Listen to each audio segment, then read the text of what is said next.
오늘 함께 나눌 하나님의 말씀은 계시록 5장입니다. 계시록 5장 1절부터 14절까지 함께 읽고 기도하고 나눌 텐데, 우리 찬양과 기도의 향이라는 주제로 함께 말씀을 나누기 원합니다.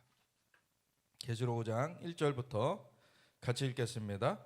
내가 보매 보좌에 앉으신 이의 오른손에 두루마리가 있으니 안팎으로 섰고 일곱 인으로 봉하였더라. 또 보매 힘있는 천사가 큰 음성으로 외치기를 누가 그 두루마리를 펴며 그 인을 떼기 합당하냐 하나, 하늘 위에나 땅 위에나 땅 아래에 능히 그 두루마리를 펴거나 보거나 할 자가 없더라. 그 두루마리를 펴거나 보거나 하기에 합당한 자가 보이지 아니하기로 내가 크게 울었더니 장로 중에 한 사람이 내게 말하되 울지 말라. 유대 지파의 사자 다윗의 뿌리가 이겼으니 그 두루마리와 그 일곱인을 떼시리라 하더라. 내가 또 보니 보좌와 네 생물과 장로들 사이에 한 어린 양이 서 있는데 일찍이 죽임을 당한 것 같더라. 그에게 일곱 뿔과 일곱 눈이 있으니 이 눈들은 온 땅에 보내심을 받은 하나님의 일곱 영이더라. 그 어린 양이 나와서 보좌에 앉으신 이의 오른손에서 두루마리를 취하시니라. 그 두루마리를 취하심에 네 생물과 24장로들이 그 어린 양 앞에 엎드려 각각 검은고와 향이 가득한 금대접을 가졌으니 이 향은 성도의 기도들이라. 그들이 새 노래를 불러 이르되 두루마리를 가지시고 그 인봉을 떼기 합당하시도다. 일찍이 죽임을 당하사 각 족속과 방언과 백성과 나라 가운데에서 사람들을 피로 사서 하나님께 드리시고 그들로 우리 하나님 앞에서 나라와 제사장들을 삼으셨으니 그들이 땅에서 왕노릇하리로다 하더라. 내가 또 보고 들음에 보좌와 생물들과 장로들을 둘러선 많은 천사의 음성이 있으니 그 수가 만만이요 천천이라. 큰 음성으로 이르되 죽임을 당하신 어린 양은 능력과 부와 지혜와 힘과 존귀와 영광과 찬송을 받으시기에 합당하도다 하더라. 내가 또 들으니 하늘 위에와 땅 위에와 땅 아래와 바다 위에와 또 그 가운데 모든 피조물이 이르되 보좌에 앉으신 이와 어린 양에게 찬송과 존귀와 영광과 권능을 세세토록 돌릴지어다 하니 내 생물이 이르되 아멘 하고 장로들은 엎드려 경배하더라. 아멘. 하나님 감사합니다. 이제 천상의 예배 가운데 우리 하나님과 어린 양 예수와께서 계신 것을 보고 정말 천사들이 하나님 앞에 예배하며 주님을 높여드리는 그 현장 가운데 하나님, 우리가 함께 정말 연결되게 하시고 하나님의 그 임재 가운데 우리가 찬양과 기도의 향을 올리게 하신 주님을 찬양합니다. 오직 주님을 더 깊이 알아가며 우리가 그 현장 가운데 더 깊이 참여하며 주님을 온전히 높여드리기 원합니다. 주님의 길로 인도하여 주시옵소서. 감사드리며 예수 그리스도 예수와 마시아 이름으로 기도드렸습니다. 아멘. 우리 계시록 이 5장의 메시지는 이제 4장부터 이어지는 이제 천상 경험에 대한 내용을 담고 있죠. 이 사도 요한이 반모섬에 유배되어 있을 때, 반모섬 이제 지금 터키의 서남 지역 쪽에 이렇게 가까이 있는 그러한 섬인데, 그 섬에 유배되어서 말년을 거기서 이제 지내게 되죠. 그래서 거기서 지내면서 보통은 이 계시록을 95년경 AD 95년경에 받았다라고 하는데, 그때 이제 먼저는 예수님의 방문하심이 있었죠. 그래서 예수님께서 너무 영광스럽게 방문을 하셔서 그분이 원래 그러신 분이신데 사실은 예수님이 초림하셨을 때 자신을 제한하시고 정말 인간의 몸으로 사실은 제한을 하시고 나타나셨었기 때문에 예수님의 공생의 기간 동안 3년 반 동안을 예수님을 정말 인근에서 나중에 그 성만찬할 때를 보면은 최후의 만찬할 때는 이 사도 요한 같은 경우에는 그 품에 이렇게 기대서 누워 있을 정도로 예수님께 가까이 있었던 그러한 관계였는데, 그러한 사도 요한조차도 예수님이 영광을 드러내시고 나타내실 때에는 정말 그 앞에 죽은 자 같이 될 수뿐이 없는 그런 상황이었죠. 그런데 죽은 자 같이 떨면서 있을 때 하나님께서 7 교회를 향하여서 편지를 써라. 그래가지고 지금의 터키 서부 지역에 그 소아시아라고 그때 불렸던 그 지역의 교회들을 향하여서 편지를 써라. 그것은 그때 실제로 있었던 그런 교회들이면서 2000여 년 전이죠. 그때 실제로 있었던 교회들이면서 그 교회들의 면면들을 보면은 시대적으로 계속 존재하는 교회들의 모습들을 사실은 대표하는 그러한 모습들을 봐요. 사실 에베소 교회를 보면은 첫사랑 잃어버린 거 다시 회복해라 라고 하시는데, 그게 좀 초대교회의 모습에서 이제 그 다음에 2세기 막 이렇게 넘어가면서 사실은 사람들이 점차 원래 그러한 신앙의 그러한 첫사랑이 식어져가는 그러한 모습을 보이게 되는 거죠. 그런가 하면 마지막 교회 라오디게아 교회 같은 경우에는 현대 교회와 같았고, 그 차든지 덥든지 차든지 뜨겁든지 해야 되는데 미지근한 모습으로 그냥 세련되어져는 있는데, 자기가 나는 부자라 부유하다 부족한 것이 없다고 하는데 실상은 너는 가난한 자요 헐벗은 자요, 사실 영적으로는 파산한 자라는 거예요. 그래서 금을 사서 부유하게 하고 그 말씀을 취하라는 거예요. 안약을 사서 눈에 발라 보게 하고 그리고 세마포 옷을 입어야 된다.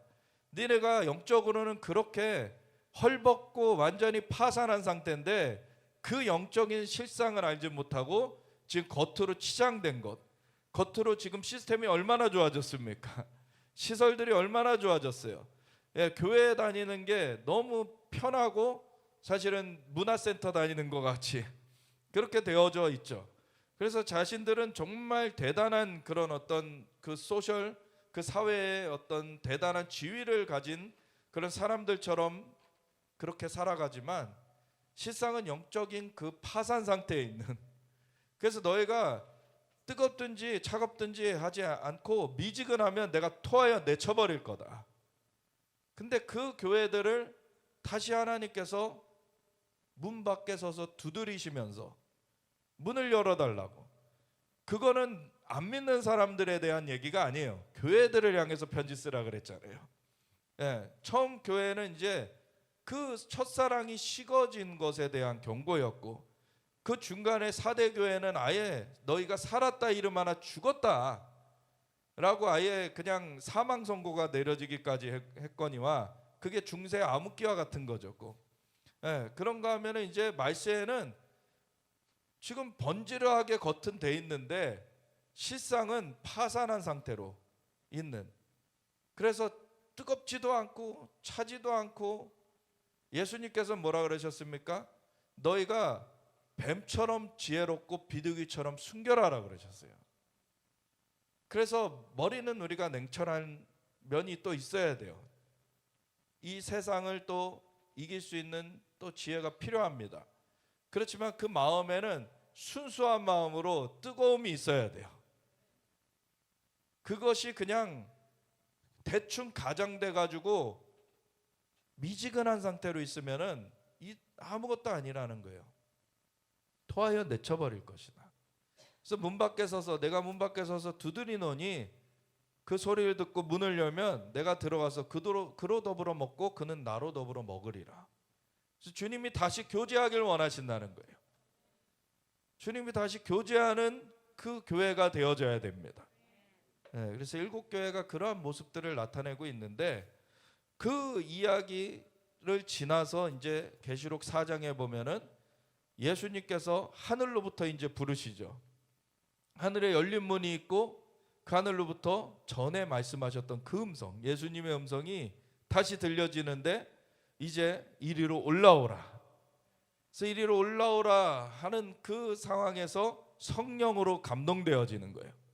그래서 위에서 명령이 선포됐고 그리고 성령이 사로잡으셔가지고 이제 끌어올려지는데, 그래서 하늘에 하나님께서 보좌에 앉아 계신 것과 그리고 그 주변에 네 생물들이 날면서 하나님 앞에 거룩하다 거룩하다 거룩하다 전능하신 이여 곧 전에도 계셨고 이제도 계시고 장차 오시리시라, 하나님 앞에 예배를 온전하게 올려드리는 가운데 그 주변하에서는 24장로들이 있어가지고 그 자리에서 일어나 하나님을 경배하고 엎드려져 가지고 아예 하나님 앞에 관을 내어드리면서, 그 본인들도 권세를 가진 거거든요.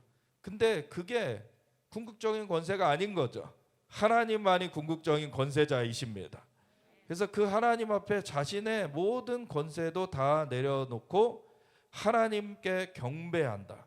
완전히 엎드려져서 하나님의 주권만을 이제 높여드리는 거죠. 그렇게 하나님 앞에 나아가는 그러한 상황 후에 이 이야기가 계시록 5장이 나오는 거예요. 내가 보매 보좌에 앉으신 이의 오른손에, 이제 보좌에 앉으신 이를 그 사장부터 봤는데 이제 그분의 오른손에 두루마리가 들려져 있는 게 보여요.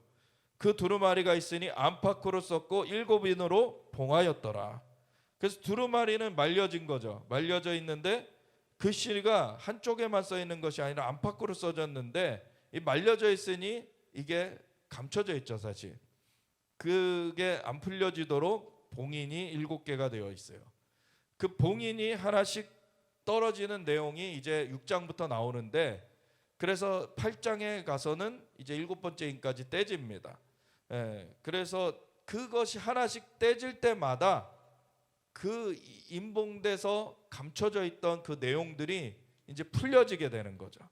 그 내용들이 풀려졌다고 해가지고 그 내용이 그때 시행됐다는 얘기가 아니에요. 계시됐다는 거죠. 그 무슨 일이 있을 것인지가 알려지게 됐다는 거죠. 근데 지금 여기서는 7 임봉된 거를 우선 보게 되는데, 그리고 또 봄에 힘 있는 천사가 큰 음성으로 외치기를 누가 그 두루마리를 펴며 그 인을 떼기에 합당하냐 하나. 그래서 힘 있는 천사가 누가 그 두루마리를 펴며 그 인을 떼기에 합당하냐 라고 선포를 하는 그런 상황. 하나님께서 그거를 갖고 계시지만 누군가 다른 그 존재가 이거를 풀어야지만 이게 펼쳐져 가지고 계시가 될 수 있다라는 거를 이제 내포하고 있는 질문이죠. 하늘 위에나 땅 위에나 땅 아래에 능히 그 두루마리를 펴거나 보거나 할 자가 없더라. 그 두루마리를 펴거나 보거나 하기에 합당한 자가 보이지 아니하기로 내가 크게 울었더니, 왜 이 두루마리가 펴지지 못하는 그런 상황이 우는 상황이 될까요? 초대교회 하나님의 역사가 강력하게 나타나 가지고 복음이 증거됐는데, 근데 복음을 증거하던 사람들이 하나씩 순교하고 있었고, 그리고 이 사도 요한은 이제 반모섬에 갇혀서 순교할 거를 기다리고 있었어요. 그런 상황 가운데서 어떻게 보면은 이러한 그 하나님께서 생명을 주시고 새롭게 하시는 역사가 묻혀지는 건가, 이제 끝나버리는 건가 라고 하는 어떠한 절박함, 그러한 다급함이 있는 그런 상황 가운데서 하늘로 끌어올려져서 이제 그 솔루션이 저기 담겨 있다라는 거를 알게 됐는데, 근데 그것을 아무도 펴거나 보거나 할 자가 보여지지 않아 가지고 이제 울게 되는 거죠. 이 땅에 대한 하나님의 생명의 역사를 저기다 담고 계시는데 그것을 펴거나 보거나 할 자가 없으면 저게 풀어질 수가 없고, 그러면은 이 땅의 이 일들은 이제 끝장나는 건가 라고 하는 그러한 슬픔이 다가오게 된 거죠. 그래서 크게 울었어요. 그랬더니 장로 중에 한 사람이 내게 말하되 울지 말라, 유대 지파의 사자 다윗의 뿌리가 이겼으니. 예수님은 두 가지로 표현이 되셨습니다. 유대 지파의 사자이고 또한 다윗의 뿌리라는 거. 이 다윗의 뿌리라는 것이 사실은 뭐 창조주를 나타내는 것이기도 하지만, 사실 그 인간의 계보 가운데는 다윗의 후손으로 예수님이 나타나셨지만, 사실 실상은 그분은 다윗의 오히려 뿌리가 되시는 분이시다 라는 표현이고, 그리고 예수님은 이 땅에서는 어린 양으로 초림하셨었는데, 근데 실상은 그분은 유대 지파의 사자라는 거예요. 그래서 영적인 실상이죠, 이게. 영적인 실상. 근데 땅에서 나타나신 것은 이것과 오히려 대척점에, 어떻게 보면 그 대칭점에 있다라고 볼 수 있는, 이 유대 지파의 사자와는 반대되는 어린 양으로서 나타나셨고, 그리고 다윗의 뿌리하고는 오히려 반대는 다윗의 자손으로 나타나셨어요. 그런데 실상은 유대 지파의 사자요 다윗의 뿌리시고, 그분이 이겼으니 그 두루마리와 그 7인을 떼시리라 라고 소개가 됐어요. 그랬는데 내가 또 보니 보좌와 내 생물과 장로들 사이에 한 어린 양이 서 있는데, 그 보좌, 하나님의 보좌가 있고 내 생물들이 둘러싸고 있고 또 24장로들이 둘러싸고 있는데, 하나님의 보좌 옆에 예수님이 나타나시는 거죠. 근데 그분은 어린 양으로 거기서 또 보이세요. 그래서 소개는 유대지파의 사자라고 소개가 됐는데, 그분이 어린 양이시다 라는 것이 또 보여지죠. 그 어린 양이 서 있는데 일찍이 죽임을 당한 것 같더라. 그에게 7뿔과 7눈이 있으니 이 눈들은 온 땅에 보내심을 받은 하나님의 7영이더라. 그래서 7뿔 7눈, 사실은 양인데 눈이 7이고 뿔이 7이면 사실 평범한 양이 아니죠. 예, 굉장히 독특한 양인데, 근데 이 어린 양의 모습으로 예수님께서 나타나셨어요. 그리고 그 어린 양이 나와서 보좌에 앉으신 이의 오른손에서 두루마리를 이제 받으시는 거예요. 이미 계시록 1장 1절, 계시록을 시작할 때 어떻게 시작을 하냐면, 이는 예수 그리스도의 계시라, 하나님께서 그에게 주사, 하나님께서 예수님께 주사 천사를 그 종 요한에게 보내요. 천사에게 또 전달해 가지고 천사가 요한에게 전달을 하고, 그 종들에게 반드시 속히 일어날 일들을 그 종들에게 보이려 하십니다. 그래서 최종 수신인들은 종들인데 그 내용은 반드시 속히 일어날 일들이에요. 그래서 전달 과정이 하나님께로부터 예수님께로, 그리고 천사에게로, 그리고 요한에게로, 그리고 종들에게로 이렇게 전달되는 그 과정이 이미 계시록 1장 1절에 표시가 되어 있습니다. 그 중에서 지금 첫 번째, 그 하나님께로부터 예수님께로 넘어가는 과정이 여기 나타나 있죠. 그리고 예수님께로부터 이제 천사가 받는 과정은 계시록에 나오지 않지만, 계시록 10장에 보면은 천사가 두루마리를 가지고 요한을 방문해요. 네. 그 천사가 어마어마하게 큰 천사죠. 그 땅과 바다를 같이 밟고 있는 그런 큰 천사가 방문했는데, 요한은 땅에 있고 그 상태에서는 이미 그 천국 방문을 마치고 땅에 있는 상황인 거죠. 그런 상황에서 이 천사가 가지고 있는 두루마리를 갖다 먹어버리라라는 그 명령을 받게 되는데, 그 천사가 가진 두루마리는 뭐라고 표현되냐면 펴놓인 작은 두루마리라 그래요. 그러니까 거기서는 이제 더 이상 임봉된 두루마리가 아니에요. 펴놓인 두루마리예요. 왜? 예수님께서 다 펴셨기 때문에. 그러니까 이미 예수님께서 하나님께로부터 받아서 임봉을 다 떼신 거예요. 그리고 떼어진 두루마리를 천사에게 들려가지고 요한에게 갖다 주라 하신 거죠. 그래서 요한까지 전달되는 내용이 계시록 10장에 나오는 겁니다. 그래서 그걸 갖다 먹어버리니 입에는 다나 속에서는 쓰게 되는 그러한 일이 되고, 그 상태에서 각 나라와 족속과 백성을 방언해서 그 나라와 임금들에게 다시 예언하여야 하리라. 그래서 다시 요한이 그것을 증거하게 되면서 이제 종들에게까지, 그 다음에 그 사람들에게 다 증거되는 그 일이 된 것이죠. 그렇게 증거 과정들이 이제 이어지게 됩니다. 그 중에서 이제 첫 번째 파트, 이제 하나님께로부터 예수님께로 넘겨져 가지고, 그 예수님께서 그 두루마리를 취하셨는데, 그 두루마리를 취하심에 내 생물과 24장로들이 그 어린 양 앞에 엎드려 각각 검은고와 향이 가득한 금대접을 가졌으니 이 향은 성도의 기도들이라. 이 이야기를 보면은요, 검은고가 나오고 금대접이 나오는데, 금대접에는 향이 가득해요. 그래서 검은고는 음악, 찬양을 상징하고요. 그리고 금대접에 향이 담기는 것은 기도를 말한다는 것을, 기도라는 것은 여기 이 향은 성도의 기도들이라 아예 직접적으로 설명이 되어 있죠. 그리고 검은고는 검은고 갖고 뭐 하겠어요? 검은고로는 찬양을 하는 거죠. 그건 뭐 당연한 얘기가 되는 거고. 그래서 이 영어로는 하프 앤 볼이라 그러는데, 이제 이 검은고와 금대접, 이게 찬양과 기도를 말하는 거예요. 그래서 하나님 앞에 이 두 가지가 같이 하나님 앞에 올려드려지는 일이 되어지는 거죠. 그래서 이 찬양도 하나님 앞에 올라가고 이제 기도의 향도 하나님 앞에 올라가는 그러한 일이 되어지는 것인데, 그 상황에서 이제 찬양이 이제 펼쳐져요.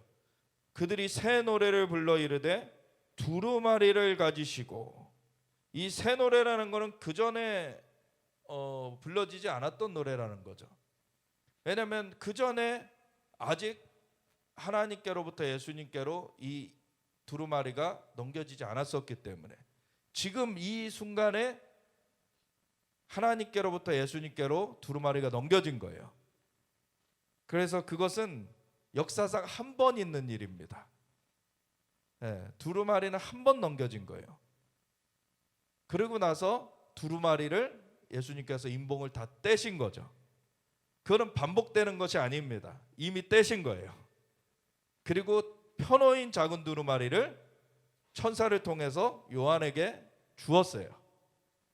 그것도 이미 이뤄진 얘기입니다. 그래서 요한으로부터 이것이 기록되고 증거되어져 가지고 온 열방의 그 다음 사람들에게로 이것이 전해지게 된 것이죠. 그래서 그 전달되는 것이 다시 반복되는 것이 아니에요. 이미 전달된 거예요. 근데 전달된 것을 이제 그 후세 사람들이 그것을 살펴봐야 되는 거고, 그것을 알아야 되고, 그것을 순종해야 되는 것이죠. 그 전달되는 그 전달되는 그 현장에서는 새 노래가 불려졌는데, 두루마리를 가지시고 그 인봉을 떼기에 합당하시도다. 이 예수님이 그런 합당한 분이시다라는 것과, 그 합당함은 일찍이 죽임을 당하사 각 족속과 방언과 백성과 나라 가운데서 사람들을 필요하사 하나님께 드리시고, 그들을 우리 하나님 앞에서 나라와 제사장들을 삼으셨으니 그들이 땅에서 왕노릇하리로다. 바로 예수님께서 대속을 이루셨으므로 그 피값으로 죄값을 치러주시고, 그래서 사람들을 대신 그 속죄 재물을 이제 이렇게 갚으시고, 그것을 값을 갚으시고, 그리고 사람들을 건져내셔 가지고 하나님께 다시 서게 하고, 그리고 하나님 앞에서 나라와 제사장들, 왕과 제사장들로 세워지게 하시고, 그로 말미암아 땅에서 왕노릇하게 하는 그 이 전환을 이루셨다. 이 일을 이루신 분이시기 때문에 두루마리를 받고 떼기에 합당하시다는 거예요. 왜냐하면 이 두루마리는 하늘에서의 일들도 포함되지만 이 땅에 펼쳐져야 될 일들을 담고 있어요. 그래서 이 땅에 펼쳐져야 되는 일들, 그거는 인간이 범죄하여 가지고 묶여 있는 상태에서는 펼쳐질 수가 없는 것들이에요. 예수님께서 오셔서 인간의 죄를 대신하여서 십자가에 달려 못 박혀 물과 피를 쏟으시면서 돌아가심으로 그 피값으로 죄값을 치러 주셨기 때문에 이제 인간들이 건져질 수 있게 되었습니다. 그래서 그 피로 사서 우리 인간들을 하나님께 다시 서게, 그를 화평케 하셨다 그러시죠. 그래서 피로 우리를 하나님과 화평케 하시는 그 새 언약을 이루셨고, 그런 가운데 하나님께서 이제 개입하시게 되는 거예요. 그 개입을 이끌어내시는 것이 바로 예수님의 대속인 것입니다. 그래서 예수님께서 이 대속을 이루셨기 때문에 하나님의 역사가 펼쳐질 수 있도록 이 두루마리를 가지시고 그 인봉을 떼시는데 합당하시다. 내가 또 보고 들음에 보좌와 생물들과 장로들을 둘러선 많은 천사의 음성이 있으니 그 수가 만만이요 천천이라. 막 수억 뭐 얼마가 될지 사실 이것은 뭐 셀 수가 없다라는 얘기죠. 큰 음성으로 이르되 죽임을 당하신 어린 양은 능력과 부와 지혜와 힘과 존귀와 영광과 찬송을 받으시기에 합당하도다 하더라. 아멘. 앞에서 예수님이 어린 양으로 나타나셨는데 일곱 눈과 일곱 뿔이 있었는데 일곱 눈은 하나님의 일곱 영이라는 그 설명이 있었어요. 근데 일곱 뿔은 설명이 없었습니다. 근데 여기 보면은 능력과 부와 지혜와 힘과 존귀와 영광과 찬송을 받으시기 합당하시다. 이것이 일곱 가지예요. 이 모든 능력이 주님의 것이고, 부가 주님의 것이고, 지혜가 주님의 것이고, 힘이 주님의 것이고, 존귀가 주님의 것이고, 영광이 주님의 것이고, 찬송이 주님의 것이다라는 거예요. 이것이 일곱 뿔로 나타나 있는 것입니다. 이게 권세와 연결이 되어 있죠. 그래서 예수님께서는 모든 권세를 가지신 분이세요. 하나님의 일곱 영, 하나님의 그 영이 함께 하시면서, 그리고 하나님의 그 권세가 이 예수님을 통해 이제 행사가 되는데, 그 예수님께서 대속을 이루어 주셨기 때문에 인간에게 이제 예수님으로 말미암아 하나님의 역사가 이제 풀어질 수 있게 됐다는 거죠. 그래서 내가 또 들으니 하늘 위에와 땅 위에와 땅 아래와 바다 위에와 또 그 가운데 모든 피조물이 이르되 보좌에 앉으신 이와 어린 양에게 찬송과 존귀와 영광과 권능을 세세토록 돌릴지어다 하니 내 생물이 이르되 아멘 하고 장로들은 엎드려 경배하더라.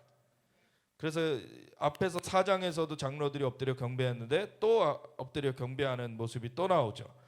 그래서 이 네 생물이 먼저 찬양을 시작했었는데 이제는 또 그 네 생물과 장로들이 4장에서는 이렇게 경배하는 모습이 나타나는가 하면 이 5장에서는 이제 천사들이 막 예수님을 이제 새 노래로 찬양하고 그 네 생물과 24 장로들이 이제 새 노래를 불러서 하는 가운데 천사들이 같이 찬양하고, 그리고 피조물들 그 땅 하늘 위에, 그리고 땅 위에, 땅 아래에, 바다 위에, 그리고 또 그 가운데 있는 모든 피조물들이 이제 함께 하나님과 어린 양에게 찬송과 존귀와 영광과 권능을 세세토록 돌릴지어다 하니 이제 내 생물이 아멘 하고 마무리를 하는 거죠.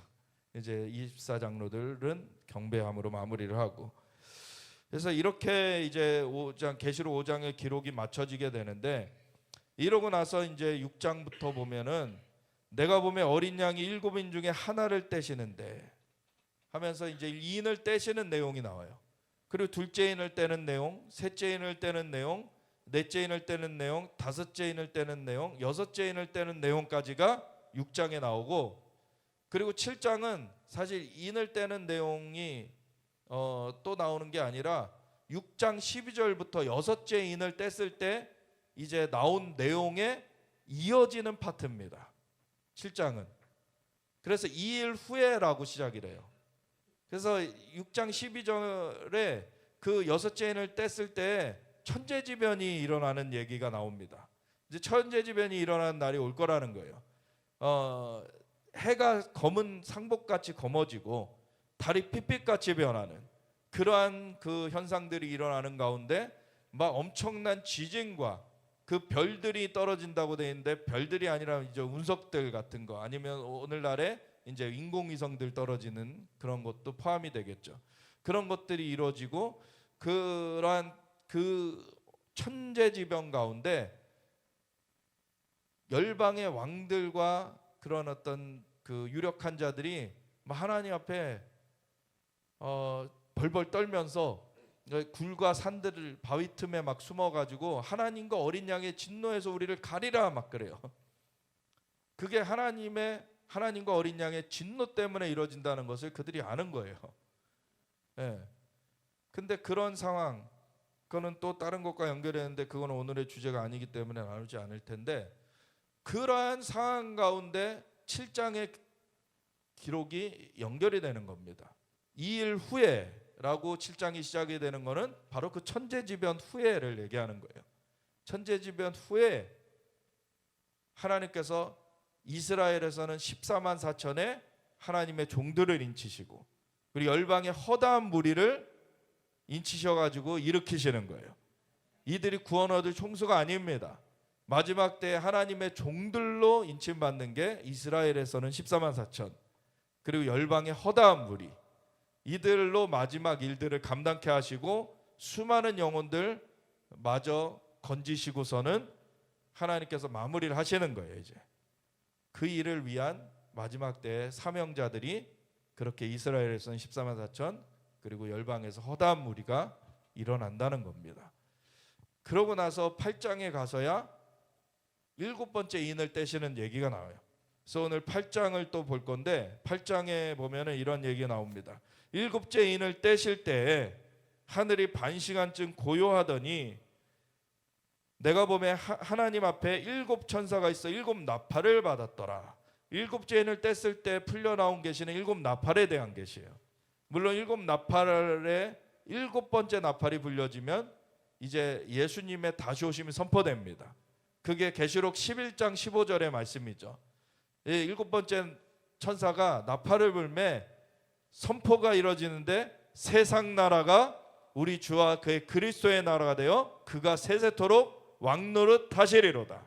아멘. 이제 세상 나라 주님이 다시 오셔서 이제 되찾으실 것이다. 그런 선포가 이루어져요. 그래서 7 나팔의 그 마지막 나팔, 7번째 나팔은 그러한 예수님의 다시 오심이 선포되는 나팔인데, 그 다시 오심이 선포된다고 바로 오시는 게 아니라 사실은 선포된 후에 이제 오시는 것이 이제 이어지게 되지만, 그 중간에 이제 악의 세력을 파하시는 내용들이 나와요. 그래서 7 대접이 나오죠. 그래서 7 대접을 통해서 악의 세력들을 싹 정리를 하시고, 그러고서 예수님이 마지막 아마겟돈 전쟁 가운데 이 악한 세력을 밟으시면서 오시게 됩니다. 그래서 그러한 그 과정들이 있습니다. 그런데 여기 보면은 7번째 이인의 그 계시가 바로 7 나팔이다라는 거예요. 그래서 또 다른 천사가 와서 제단 곁에 서서 금향로를 가지고 많은 향을 받았으니, 이번에는 금 대접이 아니라 금 향로예요. 아까 앞에는 검은고와 금 대접이 나왔고 이번엔 향로가 나와요. 근데 아까는 대접의 기도가 쌓여졌는데 이번엔 향로의 기도가 쌓여져요. 그래서 금 향로를 가지고 많은 향을 받았으니 이는 모든 성도의 기도와 합하여 보좌 앞 금제단에 드리고자 함이라. 보면은 우리가 그 성막의 그 모형을 보면은 이 성막의 모형대로 기도하는 게 중요하다라는 얘기들을 여러 번 들으셨을 거예요. 왜냐하면 그것 자체가 인간을 만드신 그 식양을 나타내기도 하고 하나님과의 관계를 맺어가는 과정을 나타내요. 하나님께서 성막의 그 지성소에 임하시겠다고 하셨잖아요. 근데 그 임하시는 그 하나님을 뵈러 가는 길은 사실은 육신의 그 정돈이 필요한 그 과정이 있고요. 그래서 성전 뜰에서는 뭐가 이루어집니까? 제사가 이루어져요. 속죄제가 있기도 하고 화목제가 있기도 하고, 그래서 번제, 화제 이런 그 제사를 하나님 앞에 올려드리면서 사실 우리 육적으로 더러운 것들이 엮여졌던 것들을 씻어내는 과정들이 있어요. 그래서 그러한 제사를 하고 나서 물두멍에서 손을 씻고, 그래서 이제 육적인 것들을 이제 정돈을 하는 그러한 과정이 있죠. 그러고 나서 성소에 들어가면 뭐가 있습니까? 금등대가 있어요. 금등대가 성령의 상징이죠. 그거는 다른 말로는 그냥 기도의 상징이에요. 기도의 상징. 물론 분향단이 또 있습니다. 근데 그것도 기도고 찬양, 기도 이런 상징이에요. 그런가 하면은 이 말씀의 떡상이 있어요. 그 그냥 그 기구로서 표현될 땐 그냥 떡상이라고만 돼 있죠. 그래서 그 진설병을 12개를 이렇게 진설해 놓게 돼 있어요. 그래서 6개 한 줄에 6개씩 해가지고 2줄로 해가지고 이렇게 거기다가 진설해 놓게 돼 있는데 그게 이제 말씀의 상을 상징하죠. 그래서 우리가 하나님 앞에 나아갈 때 우리가 찬양과 기도도 있어야 되지만 찬양을 우선 또 해야 되거니와 이제 그 말씀이 우리 가운데 이제 심겨져야 돼요. 그래서 말씀도 있어야 되고 그 다음에 그 안에 그 지성소 들어가는 그 문 앞에 바로 분향단이 있죠. 그게 향이 계속 피어 올려지게 돼 있어요. 그 향으로 가려져야지만 하나님 앞에 설 수가 있어요. 그게 없이 들어가면 죽임을 당할 수 있다. 네. 근데 그 향은 바로 또 그 중보기도 하나님 앞에서의 그 기도의 향을 또 나타내죠. 그래서 거기서도 보면은 이 성소 안에 이 이 메노라 금등대도 있고요. 그리고 떡상도 있고요. 그리고 분향단도 있어요. 그래서 하나님 앞에 이게 우리 인간으로 치면 아까 그 뜰은 육의 단계를 말하는 거고요. 이 성소는 혼의 영역에서의 얘기예요. 사실 물론 영적인 액티비티가 있습니다. 근데 우선은 우리의 혼, 마음, 그래서 우리의 지정의가 있죠. 그래서 우리 지적인 능력으로 뭔가를 이제 판단하게 되는 것들이 있고 감정의 영역이 또 있죠. 어떤 거를 감지하고 느끼고 이런 것들이 있어요. 그런가 하면 의지로 결정을 해가지고 그 삶의 방향을 딱 잡는 것들이 있어요. 그런 것들이 이 바로 말씀의 떡상은 지적인 영역과 물론 지적으로만 끝나면 안 돼요. 그리고 금등대는 이제 감정의 영역과 또 연결이 되는 부분이 있고 그리고 이 분향단은 또 의지의 영역과 연결이 되는 게 있어요. 그래서 하나님 앞에서의 그 하나님께서 인간을 만드실 때 어떻게 만드셨다고 되어 있습니까? 하나님의 형상과 모양대로 만드셨다고 되어 있어요. 그래서 다른 어떤 동물과 같지 않아요. 인간은 원래 하나님의 형상과 모양이 임해 있는 그런 존재로서 만드셨는데 그것을 오히려 뒤집어 가지고 마귀가 선악을 알게 하는 나무의 열매를 먹으면 너희가 하나님 같이 될 거야 라고 꼬드긴 거에 넘어가 버려 가지고 선악을 알게 하는 나무의 열매를 먹고서 오히려 하나님의 형상을 잃어버리게 됐죠. 그런 상황에서 예수님이 하나님과 하나이신 그분이 인간의 몸을 입고 오셔서 대속의 피를 흘려주심으로 그걸 다시 회복하신 거예요. 그래서 우리를 피로 사서 하나님께 드리시고 하나님 앞에 다시 설 수 있게 하시고 나라와 제사장으로 왕과 제사장으로 삼으셨으니 이는 땅에서 왕노릇하게 하려 하심이라. 원래 인간을 왕노릇하게 하나님께서 만드셨거든요. 너희는 생육하고 번성하고 땅에 충만하고 땅을 정복하고 모든 생물을 다스려라. 하나님께서 이 땅에 신노릇하게 만든 존재가 인간이에요. 왜? 하나님의 형상과 모양을 따라 만들어 놓으셨기 때문에. 그래서 동물의 그 이름을 아담이 짓게 하시죠. 다 동물들을 아담 앞에다 하나님께서 모아주시고서는 이름을 지어라. 그러면 그대로 이름이 될 것이다. 이름은 그 속성을 나타내요. 그래서 그 이름을 아담이 짓는 대로 그 동물의 이름이 되었다라는 것은 그 동물이 사람의 지배를 받게 돼 있는 거예요. 하나님께서는 정복하고 다스리라고. 근데 인간이 범죄한 이후에 타락하다 이제 노아의 가족들 외에는 순종도 남지 않았고 이제 싹 쓸어버려야 되겠다. 홍수로 쓸어버리신 후에 그 노아가 하나님 앞에 예배를 제사를 드리죠. 이제 그 홍수가 줄어들고 나서 이제 나와가지고 하나님 앞에 제사를 드렸을 때 그게 창세기 8장 그 끝에 나오는데 하나님께서 그것을 아름다운 향기로 받으셨다 그래요. 근데 그 다음에 9장에 가가지고 노아와 이제 언약을 다시 세우실 때는 하나님께서 다른 것들은 똑같이 하세요. 너희는 생육하고 번성하고 땅에 충만하라 똑같이 말씀하시는데 땅을 정복하고 모든 생물을 다스려라는 말씀이 없으세요. 너희가 다른 생물들에게 두려움이 될 것이다. 상대적으로 바뀌어버려요. 이것은 하나님의 명령을 거스르고 범죄했기 때문에 일어난 일이었어요. 근데 예수님이 우리를 피로 사셔서 하나님께 드리시고 나라와 제사장으로 삼으셨으니 땅에서 왕노릇하게 하려 하십니다. 아멘. 그 회복이 이루어진 거예요. 그랬을 때 이 하나님과의 관계를 다시 누려야 되는 것이고, 그 앞에 나아갈 때 이 성막의 모형은 주님과의 관계를 나타낸다는 거예요.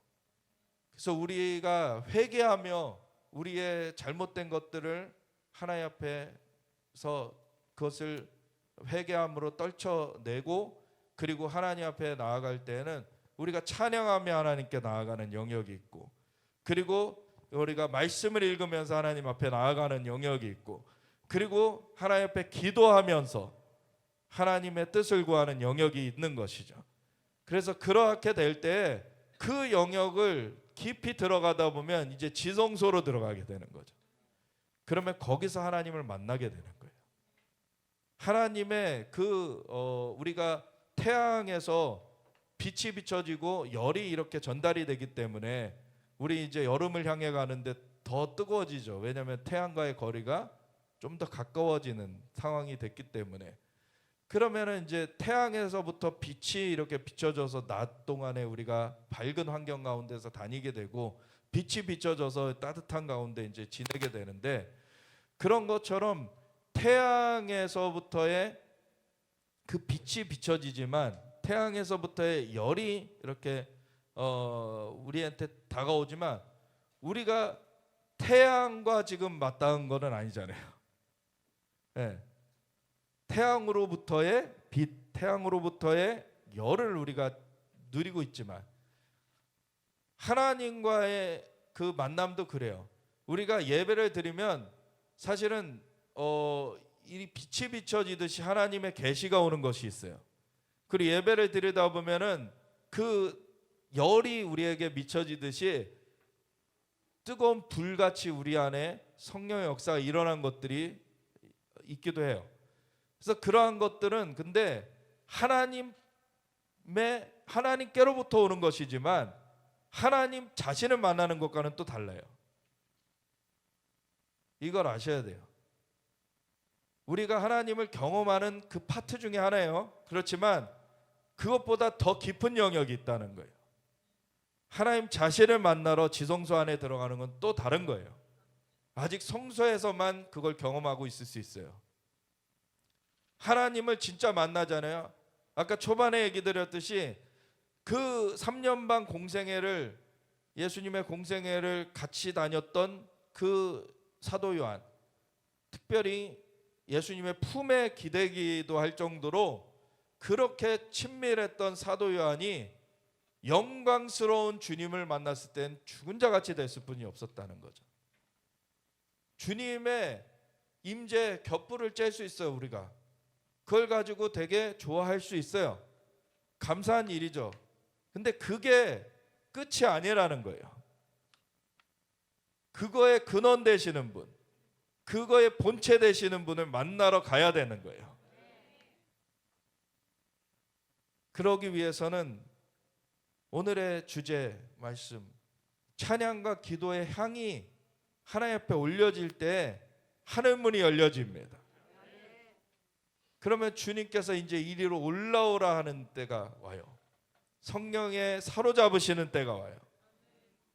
그러면 그 가운데서 하나님과의 만남을 깊게 가지는 그러한 시간이 주어지게 됩니다. 그래서 하양연이 성도의 기도와 함께 천사의 손으로부터 하나님 앞으로 올라가는지라, 천사가 향로를 가지고 제단에 불을 담아다가 땅에 쏟음에 우레와 음성과 번개와 지진이 나더라. 이제 성도의 기도는 하나님 앞에 올려드려지고,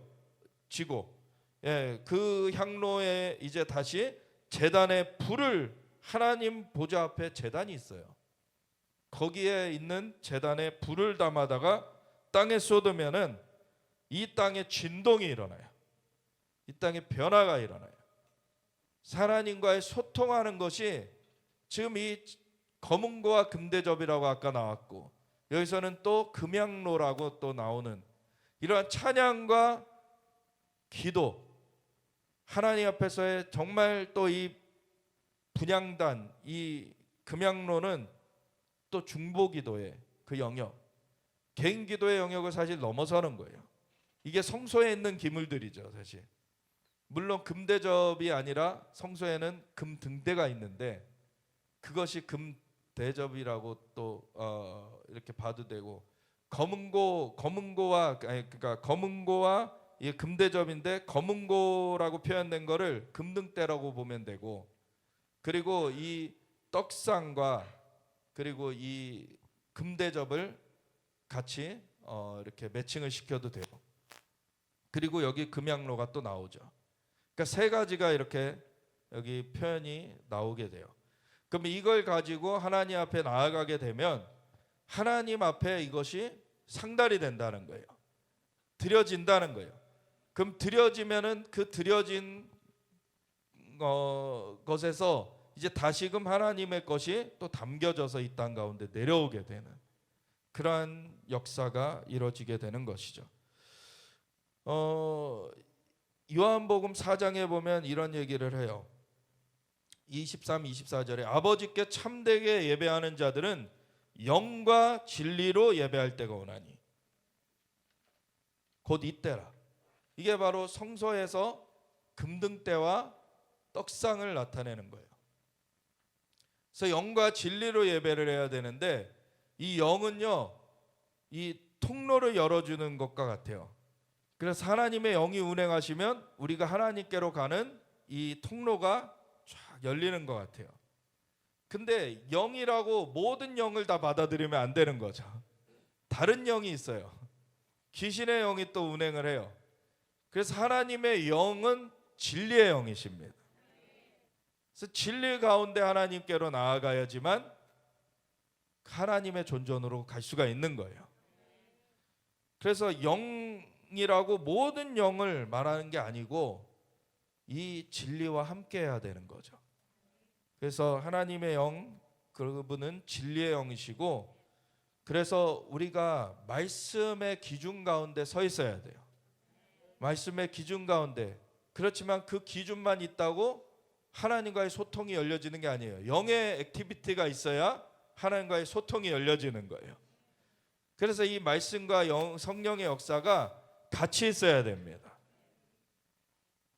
그래서 그렇게 하나님을 예배하는 때가 오나니 곧 이때라. 왜? 예수님이 와주셨기 때문에, 예수님이 그 통로를 열어주셨기 때문에, 아버지께서는 자기에게 이렇게 예배하는 자들을 찾으시느니라.